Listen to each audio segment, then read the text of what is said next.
મનસુખલાલ, શું કરો છો? હવે ઢોર ને નીંદ નાખી છે ને રાતના 12 થયા. રાતના 12? હું એમ જ કઉ છું, આ રાતના 12 વાગ્યા. આ ભેહુંને નાખવી પડે રાતના 12 ને 1 હે 12 નાખવી પડે, પછી સવારે 4 નાખવી પડે વાહ ભાઈ વાહ. અને સાંજે 8. આપણે તો માણસ ખાઈને હુઈ જાય છે, બરાબર છે. અહીંયા અમે સુરત સિટીમાં હા અને સવારે ઠેઠ ઉઠવી નાખી રાત નાખોરા ઢવડવી.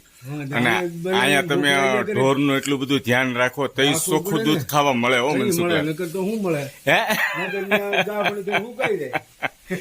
દોસ્તો, અત્યારે હું સુવા જતો હતો પણ અવાજ આવતો તો જોઈ ગયો. તો મનસુખલાલ અત્યારે ભેંસોને નીણ નાખે છે. ભેંસને પણ જો અત્યારે કેવી ખાય છે બધી. વાહ ભાઈ વાહ. સવારમાં વહેલા 4 વાગ્યા તક નાખો એમ ને મનસુખલાલ? પછી નાખો. આટલું બધું ધ્યાન રાખવું પડે પાછળ દોઈ દેવાનું. તો ચોખ્ખું દૂધ મળે. હા હે દોઈ મળે ને.